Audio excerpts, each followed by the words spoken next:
नमस्कार, आप देख रहे हैं द न्यूज और मैं हूं प्रतिमा पांडे। चलिए शुरुआत करते हैं खबरों का सिलसिला। कानपुर से एक बड़ी खबर सामने आ रही है। जहां बच्चों की पढ़ाई का मंदिर बनना था, वहां आज सियासत का अखाड़ा बन गया। परमठ स्थित प्राथमिक विद्यालय में बुधवार को वो हुआ जिसकी किसी ने कल्पना भी नहीं की थी। निर्माण कार्य के भूमि पूजन को लेकर भाजपा और सपा के कार्यकर्ता आमने सामने आ गए। फिर जो हुआ उसने पूरे इलाके को हिला दिया। मामला है आर्यनगर विधानसभा का। यहाँ सपा विधायक अमिताभ वाजपेयी की विधायक निधि से 3 कमरों का निर्माण प्रस्तावित है। दूसरी तरफ सांसद रमेश अवस्थी की सांसद निधि से स्मार्ट क्लासरूम और बाउंड्री वॉल बननी है। सपा की तरफ से 15 मई को भूमि पूजन का ऐलान हुआ, लेकिन इसी बीच इंटरनेट मीडिया पर 14 मई को स्मार्ट क्लास के भूमि पूजन का संदेश वायरल हो गया। बस यहीं से शुरू हो गई टकराव की पटकथा। बुधवार सुबह 10 बजे सपा समर्थकों ने विद्यालय परिसर में नींव की खुदाई शुरू कराई। खबर मिलते ही भाजपा नेता सुरेश अवस्थी समर्थकों के साथ पहुंच गए।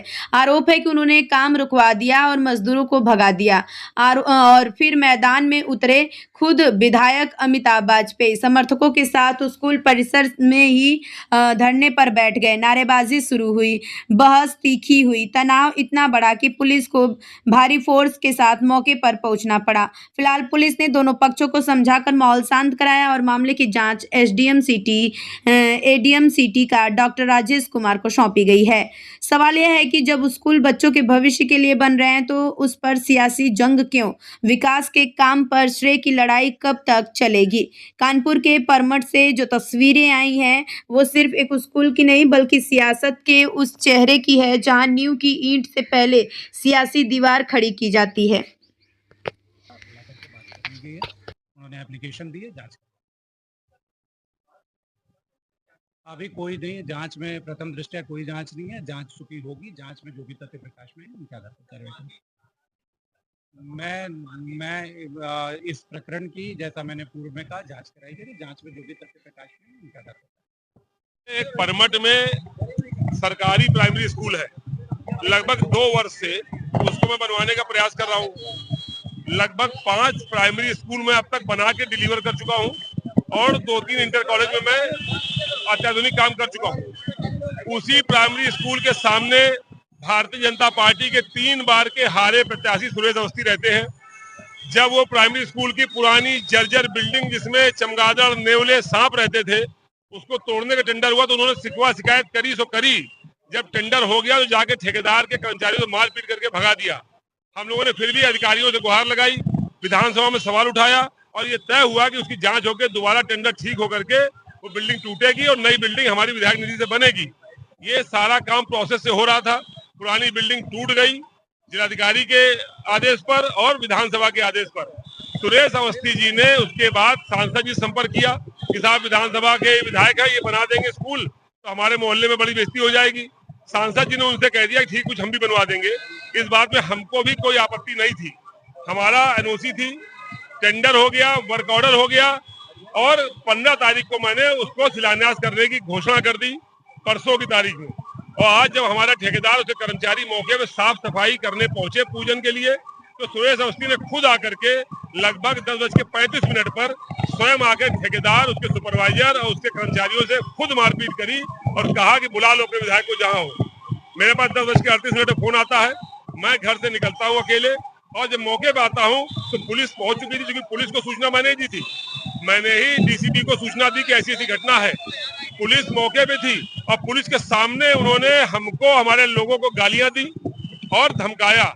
हम लोगों ने शांतिपूर्ण धरना प्रदर्शन किया है। पुलिस के अधिकारी लगातार हम लोग समझाते रहे। मारपीट की घटना से पुलिस इनकार कर रही है। किस प्रकार से सुरेश अवस्थी ने अपने गुंडों के साथ में आके गरीब लेबर से मारपीट करी, ठेकेदार सुपरवाइजर से मारपीट करी और सरकारी काम को रुकवाया है, इसकी मांग को लेकर उन्होंने धरना दिया। पुलिस हम लोगों को जबरदस्ती वहां से उठा करके यहाँ लाई है। जब पुलिस हम लोग लेके आ रही थी तो भारतीय जनता पार्टी के गुंडा किस्म के जो एलिमेंट है वो एग्रेशन में होकर के हमको चप्पल दिखा रहे थे, हमारे लोग चप्पल दिखा रहे थे और आप लोग मीडिया के कैमरों में होगा कि उनके लोग चढ़ करके मारने की कोशिश कर रहे थे। पुलिस हमको धकियाते हुए लाई है, मेरे भी हाथ में ये निशान आया है और पुलिस हमको धकिया करके आखिर डीसीपी क्या लाई है। कई घंटे वार्ता चली है लेकिन कोई उम्मीद हमको दिखाई नहीं पड़ती। हालांकि पुलिस ने कहा है कि वो जांच कराएंगे, पर हमको इस सरकार से ये कमजोर रीड वाले अधिकारियों से बहुत उम्मीद दिखाई नहीं पड़ती, पर हमने मांग करी है कि ये कैसे कोई गुंडा आकर के सरकारी काम को खुद रोकेगा। यदि किसी को कोई शिकायत थी तो सरकारी तंत्र पे भरोसा करके अधिकारियों से कहना चाहिए था, मौके पर गुंडाई नहीं करनी चाहिए थी। हमने तहरीर दी है, जांच की मांग करी है और परसों 15 तारीख को 11 बजे का मेरा घोषित कार्यक्रम है उस जगह का शिलान्यास करने का। परसों मैं जाकर के वहां शिलान्यास करूंगा। जो साबित करे, हमसे क्या मतलब? टेंडर कौन करता है? सरकारी विभाग। ठेकेदार किसका? सरकारी विभाग का। पैसा किसने लिया? सरकारी विभाग ने। ये हमसे क्या मतलब? मुंह से आरोप लगाने से नहीं होता है। लेकिन जो उन्होंने आज जब मैं चल रहा था तो उन्होंने चप्पल दिखाई, मैंने हाथ जोड़ के कहा कि स्कूल बन जाने दो गरीबों का, तो उन्होंने मुझको इशारा किया कि मेरे पैर छुओ। मैं पैर छूने को तैयार हूँ, बशर्ते स्कूल बन जाए। एक शर्त और है कि अपने बच्चों के सर पे हाथ रख के कसम खाएं कि उन्होंने गरीब मजदूर को नहीं मारा है। अगर गरीब मजदूर को मारा है तो उनके ऊपर कार्रवाई हो, और मेरे ऊपर यदि पैर छूने से स्कूल बनता है तो मैं पैर छूने तैयार हूँ। जगह बता दे कहाँ पैर छूना आके मैं पैर छू लूंगा, लेकिन गरीब बच्चों का स्कूल बनवा के रहूंगा और परसों में शिलान्यास करने जाऊंगा। ये वीडियो आपके पास होंगे, आपके मीडिया के साथियों के पास होंगे। 10:38 मेरे पास खबर आई है। 10:46 मैंने डीसीपी साहब को फोन किया है। मैं अकेला गाड़ी चला के घर के लोअर टी शर्ट में गया हूं और पहले चरण से आपके मीडिया को साथी थे जिन्होंने मेरी एक एक घटना को कवर किया है। मेरे पूरे वीडियो है। हम लोग लोकतांत्रिक व्यवस्था में विश्वास करते हैं, गांधीवादी व्यवस्था में विश्वास करते हैं, इसलिए हम लोगों ने अधिकारियों से अपनी गुहार लगाई है। न्याय नहीं होगा तो हम लोग आंदोलन करेंगे, स्कूल बनाएंगे, पहले भी बनाए हैं, आगे भी बनाएंगे। अपने क्षेत्र गरीब बच्चों को पढ़ा लिखा हम बनाएंगे। अब उन्होंने कहा कि जांच करके मुकदमा लिखेंगे, अगर नहीं लिखेंगे तो परसों पहले मैं शिलान्यास करूंगा, फिर इसके ऊपर अलग से आंदोलन करेंगे।